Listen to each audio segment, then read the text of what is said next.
Hey guys, welcome back to my channel अर्थशास्त्र की नगरी। सो गाइस, जैसे प्रीवियस वीडियो में मैंने आपको जो है एक ग्राफ को बनाते समय किन किन बातों का ध्यान रखना चाहिए, ग्राफ का निर्माण किस तरीके से किया जाता है, इन सारी बातों के ऊपर जो है हम डिस्कस कर चुके हैं। अगर आपने वो वीडियो नहीं देखी है तो मेरे भाई सबसे पहले आप जो है उस वीडियो को देख कर आइए, क्योंकि आज का मुद्दा आपको तभी समझ में आने वाला है अगर आपने प्रीवियस वीडियो जो है ईमानदारी से देख ली है। गाइज, आज हम जो पढ़ने जा रहे हैं वो पढ़ने जा रहे हैं कि एक चर वाले ग्राफ क्या होते हैं, उसको किस तरीके से कंस्ट्रक्ट किया जाता है, और दो चर वाले ग्राफ क्या होते हैं, उसको किस तरीके से जो है कंस्ट्रक्ट किया जाता है। साथ के साथ इस वीडियो के अंदर हम पढ़ेंगे कि इसके ग्राफ के जो हैं क्या क्या फायदे होते हैं और क्या क्या नुकसान होते हैं। ये सारी की सारी चीजें जो हैं आज इस वीडियो के अंदर डिस्कस करेंगे।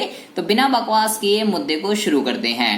पहले हम डिस्कस करते हैं कि वन वेरिएबल वाले ग्राफ जो हैं वो क्या होते हैं। ठीक है, पहले तो आपको जो है चर का मतलब पता होना चाहिए कि चर क्या होता है। ठीक है, वन वेरिएबल ग्राफ मतलब चर, एक चर। चर का मतलब होता है कि भाई जिसके अंदर जो है चेंज आए। ठीक है भाई, हम पढ़ रहे हैं time series graph. Time series graph का मतलब डिफरेंट टाइम इंटरवल पर, जैसे कि जनवरी, फरवरी, मार्च, अप्रैल, ये डिफरेंट टाइम इंटरवल पर जो भी चीज आपको दे रखी है, जैसे कि यहाँ पे उत्पादन दे रखा है, उसके अंदर चेंज आ रहा है। जनवरी में इतना था, फरवरी में इतना था, तो उस चीज को कहते हैं चर।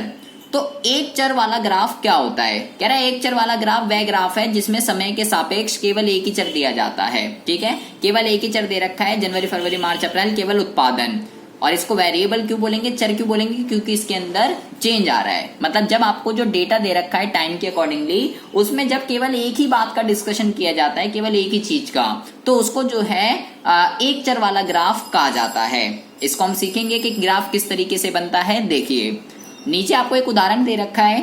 एक फैक्ट्री के जनवरी से जून महीने तक के उत्पादन क्विंटल को निम्नलिखित तालिका द्वारा प्रकट किया गया है। इसे एक बिंदु ग्राफ के रूप में प्रस्तुत करें। यहाँ पे आपको दे रखा है कि जी महीना दे रखा है जनवरी, फरवरी, मार्च, अप्रैल, मई, जून, और उत्पादन दे रखा है। तो इसको जो है मेरे को ग्राफ पे पुट करना है। ठीक है, तो भाई ग्राफ मैंने देखा पॉजिटिव ही है दोनों। वो एक्स एक्सिस पे तो जो है वो तो महीने ही लिखे हुए हैं, जनवरी, फरवरी, मार्च, वो तो कोई डेटा नहीं है, और उत्पादन जो है वो प्लस में है।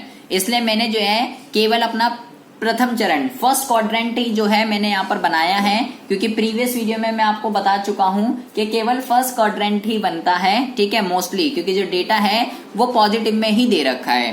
तो मैंने क्या करा, एक्स अक्ष पर, ये एक्स अक्ष होती है, ये वाई अक्ष होती है, पहले ही आपको बता चुका हूं मैं। यहाँ पे मैंने लिख लिया जनवरी, फरवरी, मार्च, अप्रैल, मई, जून, और यहाँ पे मैंने डेटा ले लिया आपका 2, 4, 6, 8, 10, 12, 14, 16। ठीक है, इसको यहाँ पे महीने लिख लिए, और यहाँ पर जो है मैंने उत्पादन लिख लिया।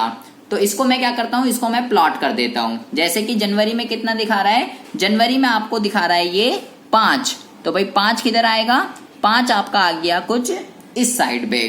ठीक है, फरवरी में कितना दिखा रहा है, फरवरी में दिखा रहा है ये आपका 7.5। तो फरवरी ये रहा, और 7.5 जो है ये आपका दिखा रहा है, तो 7.5 आ जाएगा इस तरफ। मार्च में कितना दिखा रहा है, मार्च में दिखा रहा है आपका फिर से 5। तो मार्च में ये आ गया आपका 5। फिर कितना दिखा रहा है अप्रैल में, अप्रैल में दिखा रहा है जी 10। तो अप्रैल और 10, ये आ गया अप्रैल में आपका 10। उसके बाद है मई, मई में कितना दिखा रहा है 12.5। तो मई और 12.5 किधर आएगा, 12.5 आ जाएगा आपका इस तरफ। ठीक है, यहाँ ये हो गया आपका मई। अब लेते हैं जून, जून में है जी 15। तो जून और 15 आ जाएगा इस साइड, ये आ गया जून। अब आपको क्या करना है, ये सभी पॉइंट जो जितने भी बिंदु आए हैं इसको जो है आपको मिला देना है। तो ये आपका जो बन जाएगा, इसको बोलेंगे एक चर वाला ग्राफ। क्या बोलेंगे इसको हम बोलेंगे एक चर वाला ग्राफ। एक चर वाला ग्राफ वो ग्राफ होता है जिसमें आपको टाइम के अकॉर्डिंगली केवल एक ही चीज के बारे में इन्फो दे रखी होती है। जैसे कि यहाँ पे उत्पादन के बारे में दे रखी है कि जनवरी से लेकर जून तक का आपका जो उत्पादन है वो इतना इतना हुआ था। क्योंकि इसके अंदर चेंज आ रहा है इसलिए इसको जो है वेरिएबल कहा जाता है। तो सबसे पहले हमने सीखा कि एक चर वाला ग्राफ कैसे बनता है। अब हम सीखते हैं दो चर वाला ग्राफ।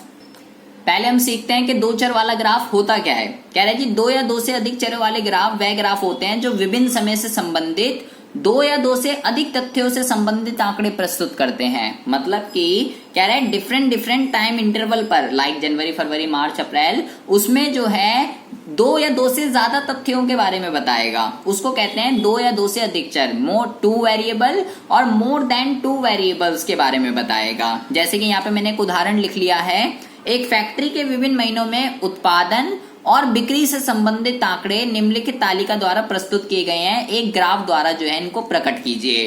अभी हमने जो पीछे जो उदाहरण पढ़ा था उसमें केवल उत्पादन दे रखा था क्विंटल में, लेकिन इस डेटा के अंदर आपको उत्पादन के साथ साथ बिक्री भी दे रखी है। दो चीजों के बारे में आपको इन्फो प्रोवाइड कर रहा है। तो जब भी आपका डेटा और डिफरेंट टाइम इंटरवल पे, जैसे कि देखिए जनवरी, फरवरी, मार्च, अप्रैल, मई, जून, ठीक है, डिफरेंट टाइम इंटरवल पे प्रोडक्शन भी आपको बता रहा है उत्पादन कितना हो रहा है और बिक्री भी आपको बता रहा है कि कितनी हो रही है। ठीक है, तो ऐसी उसको हम क्या बोलते हैं, जब आपका जो डेटा है वो आपको दो या दो से ज्यादा चीजों के बारे में बता रहा है, जब इसका हम ग्राफ बनाएंगे तो वो बनेगा दो या दो से अधिक चर वाला ग्राफ। ठीक है, तो इसको भी देखेंगे।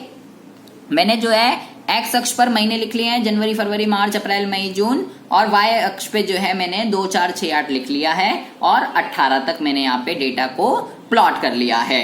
ठीक है, उसके बाद आपको क्या करना है, यहाँ महीना लिख लिया, या उत्पादन और बिक्री दोनों मैंने चीजें लिख ली हैं। अब आपको जो है एक एक करके इस डेटा को प्लॉट करना है। केवल फर्स्ट क्वाड्रेंट ही बना है क्योंकि जो दोनों आपको डेटा दे रखा है, उत्पादन भी और बिक्री भी, दोनों पॉजिटिव है, धनात्मक ही है। तो मैं आपको प्रीवियस वीडियो में भी बता चुका हूं कि जो फर्स्ट क्वाड्रेंट होता है, प्रथम चरण, उसके अंदर दोनों ही आपके जो है पॉजिटिव होते हैं। तो अब आपको क्या करना है, इसको प्लॉट कर देना है। पहले हम उत्पादन का प्लॉट करते हैं। जनवरी में 5, तो जनवरी में जो है आपका आ जाएगा 5, फरवरी में 7.5, तो फरवरी में जो है आपका इधर 7.5 इस तरफ आ जाएगा। मार्च में जो है 5, मार्च में जो है आपका 5 यहां पर आ जाएगा। अप्रैल में 10, अप्रैल में 10, तो 10 आ जाएगा आपका यहाँ पे। मई में 12.5, मई में 12.5, 12.5 को कहाँ पे पुट करेंगे, 12.5 इधर।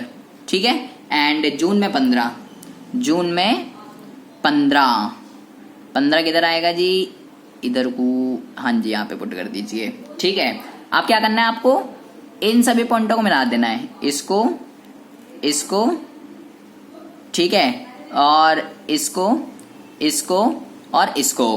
तो ये तो बन गया आपका उत्पादन का। अब बिल्कुल इसी तरीके से बिक्री वाला करना है। देखिए जनवरी में कितनी है, जनवरी में है 7.5, कितनी है जनवरी में, जनवरी में आपकी 7.5, तो 7.5 जो है कहाँ पे आएगी, देखिए अब देखिए 7.5 कहाँ पर आएगा, 7.5 आ जाएगा आपका इधर, ये आ गया आपका 7.5 यहाँ पर।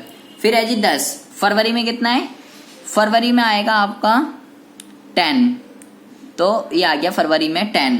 फिर है 7.5 मार्च में, फिर से 7.5 है, तो ये आ गया आपका यहाँ पर मार्च।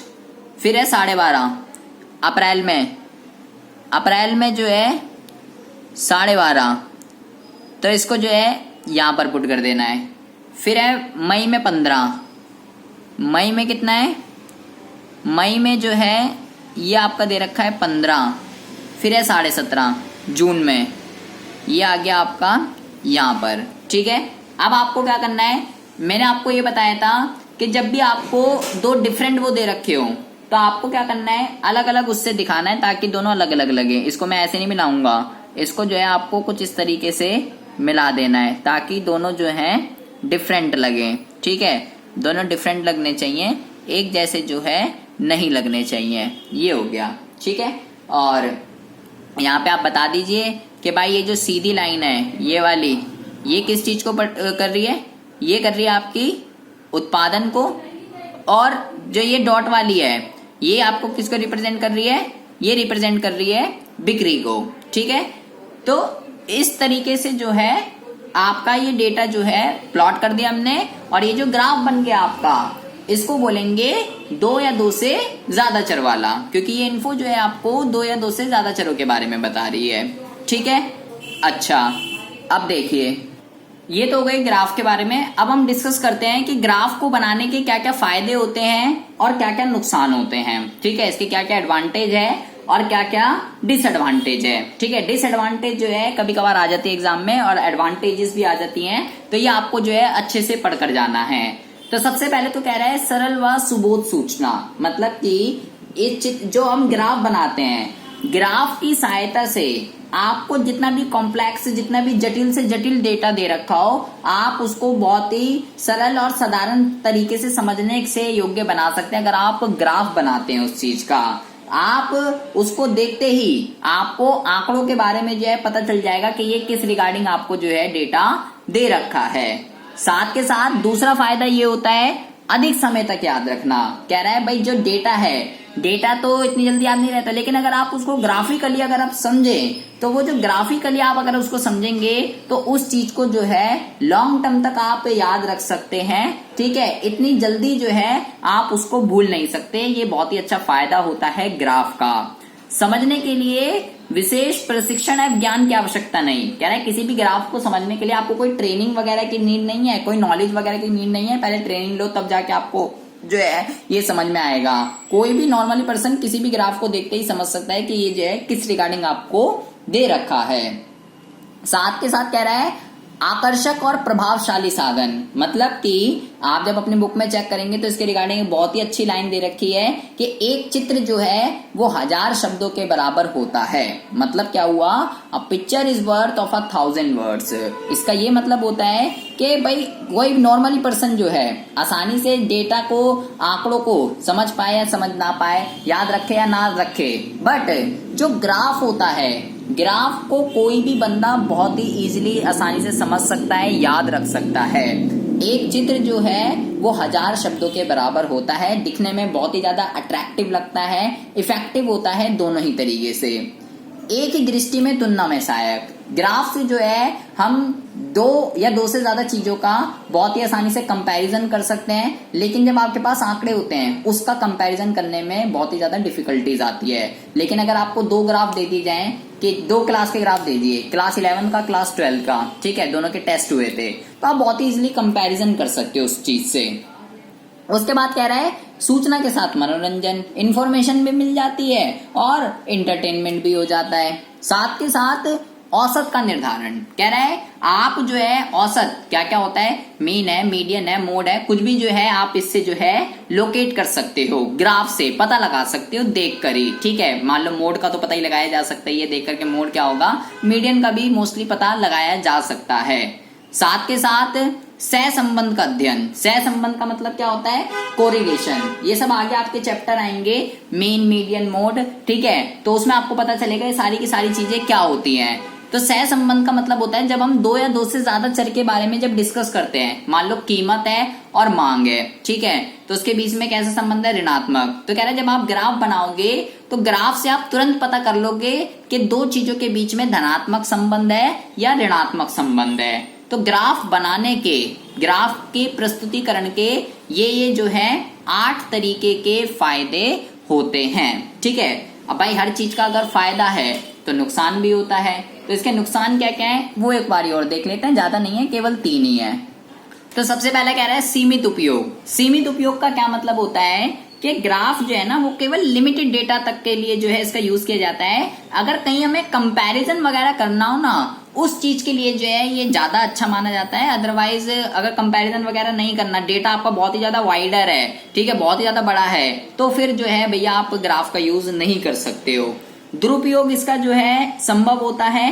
कह रहा है कभी कभार एडवर्टाइजिंग वगैरह के अंदर क्या होता है, ग्राफ वगैरह से आपको जो है बहुत सारी ऐसी इंफॉर्मेशन देती जाती है जिसका आप मतलब होती कुछ है, आपको दिखाया कुछ और जाता है, मिसयूज इसका जो है किया जाता है ग्राफ से। साथ के साथ जैसे कि लाइक आप देखते हो कि वो जो म्यूचुअल फंड वगैरह वगैरह आपके जो ऐड आते हैं मोस्टली, तो उसमें आप देखेंगे ग्राफ ऊपर ही ऊपर चल जाए, इतना इन्वेस्ट करो और जी डॉलर के साइन बढ़ते जाते हैं। तो ग्राफ वगैरह का जो है मिसयूज आजकल बहुत ही ज्यादा किया जा रहा है, एडवर्टाइजमेंट पर्पस में तो खासकर।